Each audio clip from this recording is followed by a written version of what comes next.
কষ্টের পর এই শয়তানের বাচ্চাটাকে ধরছি। আই শয়তানের বাচ্চা, চল তোকে আজকে ইমাম সাহেবের কাছে দিয়ে আসি। ছেড়ে দে বলছি, আমাকে ছেড়ে দে।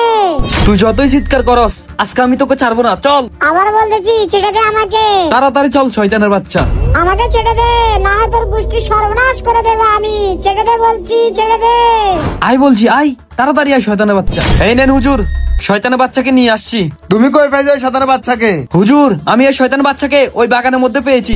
ছেড়ে দে আমাকে, না হয় আমার মা তোদের সবাই দেখে ফেলবে। জিহাদ, আমি এই শয়তানের বাচ্চাকে দেখতেছি।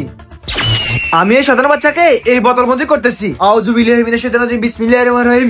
থু। ছেড়ে দে বলছি, আমাকে ছেড়ে দে। ছেড়ে দে বলছি, আমাকে ছেড়ে দে। শয়তানের বাচ্চা, তুই অনেক মানুষের অনেক ক্ষতি করছিস, অনেক মানুষকে জ্বালাইছিস। আজকে তোকে আমি একদম জ্বালিয়ে ফিরিয়ে শেষ করে দিব। ইমাম সাহেব, তুই আমার বাচ্চাকে ছেড়ে দে। না শয়তান, তোর বাচ্চাকে আমি কখনো ছাড়বো না। তোর বাচ্চা মানুষের অনেক ক্ষতি করছে, তুইও মানুষের অনেক ক্ষতি করছস। এবারের মতো ছেড়ে দে ইমাম সাহেব। তুই যতই যাই বলস না কেন, তোর বাচ্চাকে আজকে আমি ছাড়বো না। আউযু বিল্লাহি মিনাশ শাইতানির রাজিম, বিসমিল্লাহির রহমানির রহিম। ছু। শয়তানদেরকে কখনো ছাড়তে নাই। তো বন্ধুরা, তাড়াতাড়ি চ্যানেলটি সাবস্ক্রাইব করো, না হয় শয়তান তোমাদের বাড়ি চলে যাবে। শয়তান মনে হয় তোমাদের বাড়ি চলে গেছে, তাড়াতাড়ি সাবস্ক্রাইব করো।